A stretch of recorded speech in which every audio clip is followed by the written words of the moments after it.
Hello guys, subscribe करिए spoken English by genesis को और बेल आइकन को दबाना मत भूलिएगा। इंग्लिश सीखने की एक भी वीडियो आपको मिस नहीं करनी है। Hi guys, this is Rahul. आप सभी का स्वागत है इंग्लिश बेसिक के लेसन नंबर 13 के पार्ट 9 में। सो गाइस, आज हम जानेंगे इनडेफिनिट प्रोनाउंस के बचे हुए सारे पार्ट्स आज हम समझ लेंगे, जैसे मोर, नो, इज, जितने भी है आज हम सारे के सारे समझ लेंगे। ईच, एवरी, मैनी, सेवरल, आज मैं आपको सारे समझा दूंगा। फिर कल से हम अपना नया टॉपिक चालू करेंगे। सो गाइज, अगर ये सब आपको जानना है तो इस वीडियो लेक्चर में हमारे साथ बने रहिएगा। चलिए शुरू करते हैं। अब देखिए, सबसे पहला हमारा इंडेफिनिट प्रोनाउन है आज का मोर। मोर के साथ इज और आर दोनों का यूज़ कर सकते हैं सिचुएशन के हिसाब से, और वो सिचुएशन क्या है चलिए देखते हैं। अब मान लीजिए एक एग्जांपल है। मान लीजिए कि आप एक बिजनेसमैन हैं, मैं आपके पास आता हूँ। मान लीजिए कि आप महीने का 50,000 तक कमा लेते हैं। मैं आपसे पूछता हूँ कि जनवरी का महीना है, थोड़ा प्रॉफिट कम हुआ होगा आपको, तो कितने पैसे आते हैं अभी आपके पास, कितना कमा लेते हो आप अभी? तो आप कहते हैं ज़्यादा आ रहा है, आप कहते हो, यानी प्रॉफिट अभी आपका ज़्यादा आ रहा है। तो यहाँ पर आप इंग्लिश में इसे कहेंगे मोर इज़ कमिंग, ज़्यादा आ रहा है। यहाँ पर आप समझिएगा। और एक और एग्जांपल लेते हैं इस वाले का ही, चलिए देखते हैं। मोर आर कमिंग के लिए भी हम एक एग्जांपल लेते हैं। चलिए देखिए एग्जांपल को। मान लीजिए आपके घर में शादी है, मैं आपके पास आता हूँ और कहता हूँ आपके घर में मिनिमम 100 रिलेटिव्स तो आएंगे ही ना। तो आप मुझे कहते हैं नहीं 100 नहीं, 100 से ज़्यादा आ रहे हैं, ज़्यादा आ रहे हैं, मोर आर कमिंग। तो हैं इसका फ़र्क आप समझ रहे हैं जब आप सेंटेंसेस को सुन रहे हैं। चलिए अब नेक्स्ट सेंटेंस देखिए।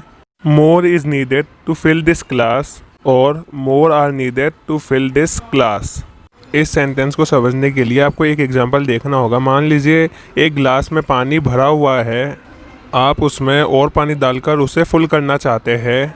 आप उस ग्लास को फिल करना चाहते हैं, भरना चाहते हैं, और मेरे पास थोड़ा पानी है और मैं आपसे कहता हूँ कि इस पानी को अपने ग्लास में डाल दो। फिर आपके ग्लास में पानी फुल हो जाएगा, यानी भर जाएगा। तो मैं आपसे कहता हूँ ये लो, इतने पानी से आपका काम चल जाएगा, आपका ग्लास पूरा भर जाएगा, यानी फुल हो जाएगा। आप कहते हैं नहीं, इतने से काम नहीं चलेगा। More is needed, more is needed to fill this glass. इस ग्लास को भरने के लिए ज़्यादा की ज़रूरत है, यानी ज़्यादा किस चीज़ की, यानी ज़्यादा पानी की ज़रूरत है। वो जो पानी है ना, वाटर, भले ही मैं ना बोलूँ, भले ही आप ना बोलें कि ज़्यादा पानी की ज़रूरत है, लेकिन कहीं ना कहीं मन में है ना कि पानी के बारे में बात हो रही है। क्योंकि बात पानी की हो रही है तो यहाँ पर बात तो पानी के बारे में ही करेंगे ना। तो यहाँ पर आप ऐसे भी कह सकते हैं मोर वाटर इज़ नीडेड। तो ये वाटर जो है ये अनकाउंटेबल है, ये एक अनकाउंटेबल नाउन है, इसीलिए इसे सिंगुलर ट्रीट किया जाता है। तो इसके साथ आप इज़ का यूज़ करते हैं, तभी तो आप कहते हैं वाटर इज़ वार्म, पानी गर्म है, या वाटर इज़ हॉट, या वाटर इज़ कूल, पानी गर्म है या पानी ठंडा है। क्यों कहते हैं आप वाटर के साथ हमेशा इज़ क्यों लगाते हैं? क्योंकि वाटर को आप सिंगुलर ट्रीट करते हैं। और अगर मान लीजिए आप ग्लास को भरने के लिए अगर आप उसमें पत्थर डाल रहे हैं, पत्थर, स्टोन, और मेरे पास में पत्थर पड़े हैं, तो मैं आपसे कहता हूँ कि लो ये पत्थर डाल दो, इन पत्थरों को डालने से पानी ऊपर आ जाएगा और आपका ग्लास भर जाएगा। और आप कहते हैं नहीं, इन पत्थरों से काम नहीं चलेगा। मोर आर नीडेड, ज़्यादा की ज़रूरत है। किसकी ज़रूरत है? पत्थरों की ज़रूरत है। और वो जो पत्थर है, वो जो स्टोन है, वो काउंटेबल है, उन्हें हम गिन सकते हैं, 1 2 3 4 ऐसे करके हम उन्हें गिन सकते हैं। तो इसलिए प्लूरल फॉर्म में यहाँ पर एक से ज़्यादा की बात हो रही है पत्थरों के बारे में, तो इसलिए यहाँ पर हम कहते हैं मोर स्टोन्स। यहाँ पर हम आर का यूज़ करेंगे, ज़्यादा पत्थरों की ज़रूरत है। और भले ही मैं आपसे कह रहा हूँ हैं, लेकिन यहाँ पर आप है पे मत जाइए। है मैंने सिर्फ आपको समझाने के लिए बताया है, आप है पे मत जाइए, आप लॉजिक को समझिए कि यहाँ पर जो मोर कहा जा रहा है, इस मोर के बाद आने वाला जो नाउन है वो काउंटेबल है या अनकाउंटेबल है। अगर काउंटेबल है तो आप प्लूरल ट्रीट करेंगे उससे और वहाँ पर आर का यूज़ करेंगे। अगर अनकाउंटेबल है तो वहाँ पर आप इज़ का यूज़ करेंगे, जैसे पेट्रोल, वाटर एक्सेट्रा। अगर यहाँ पर वाटर की बात होगी तो इज़, और अगर स्टोन्स की बात होगी तो आर। अगर ये सेंटेंस आता है आपके पास और आपसे बीच में पूछा जाता है कि आप यहाँ पर इज़ लगाएंगे कि आर लगाएंगे, यहाँ पर आप क्या भरेंगे, तो आप क्या लिखेंगे यहाँ पर देखिए। अभी यहाँ पर बताया तो है नहीं कि किसके बारे में बात हो रही है, वाटर के बारे में या स्टोन्स के बारे में। तो यहाँ पर आप कहेंगे कि इज़ और आर दोनों का यूज़ किया जा सकता है, इसलिए आप यहाँ पे इज़ और आर दोनों लिख देंगे। इसी तरीके से और भी एग्जांपल्स में इज़ और आर दोनों का यूज़ किया जा सकता है। एग्जांपल देखिए, मान लीजिए कि मैं एक स्कूल का प्रिंसिपल हूँ। एक बच्चा मेरे पास अपनी क्लास छोड़कर भागता हुआ आता है और मुझसे कहता है कि सर, वहाँ पर एक भयानक सा आदमी बैठा हुआ है, और मैं डर गया। ऐसा हो सकता है छोटा बच्चा है तो डर गया होगा।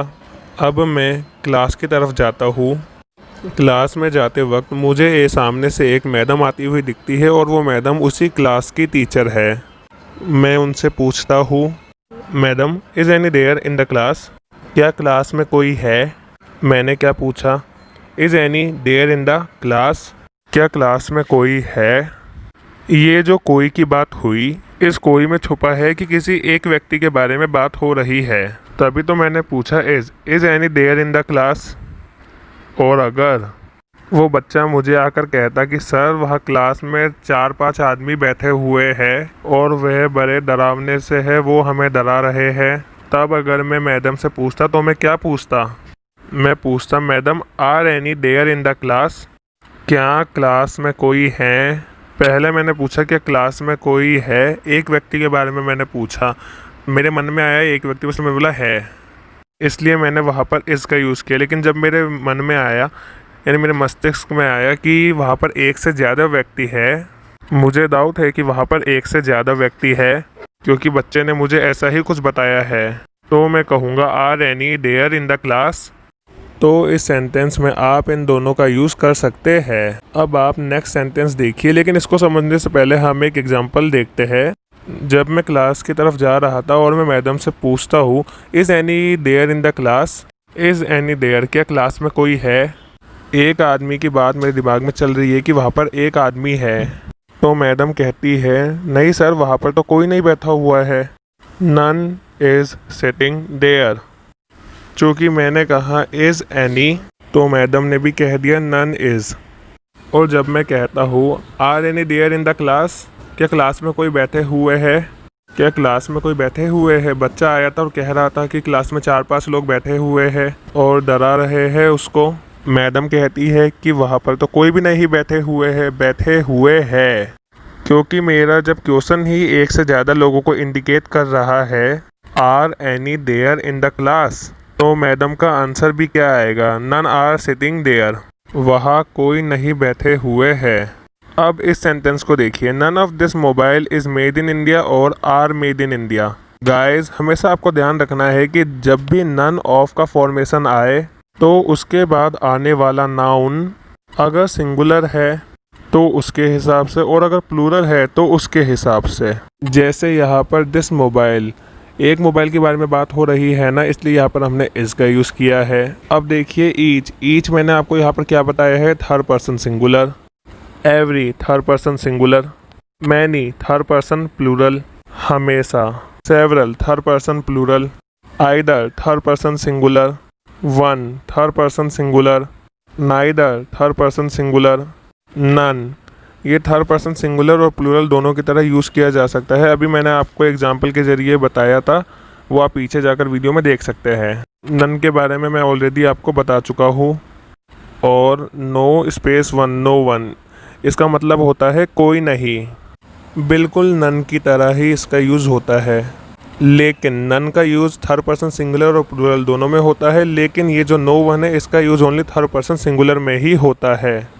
अगर सेंटेंस में कभी नो स्पेस वन आया तो आपको मान लेना है कि ये एक थर्ड पर्सन सिंगुलर सब्जेक्ट है। और इनमें डिफरेंस क्या है, इसके बारे में हम अगले वीडियो लेक्चर में डिस्कस करेंगे, फ़िलहाल यहाँ पर नहीं। एनी वन और एनी स्पेस वन, इन दोनों में क्या डिफरेंस है? बीच में स्पेस आ जाता है, इसके बारे में भी हम अगले वीडियो लेक्चर में बात करेंगे। अगले वीडियो लेक्चर में इसके बारे में डिस्कस होने वाला है। अदर अनादर के बारे में भी वहाँ पर हम डिस्कस करेंगे। Little, a little, the little के बारे में भी हम डिस्कस करेंगे। फ्यू, अ फ्यू और द फ्यू के बारे में भी हम डिस्कस करेंगे। मुझे उम्मीद है आपको ये वीडियो लेक्चर पसंद आया होगा। अगर ये वीडियो आपको पसंद आया हो तो इस वीडियो को लाइक करिए, चैनल को सब्सक्राइब करिए और इस वीडियो को ज़्यादा से ज़्यादा शेयर करिए। Thanks for watching.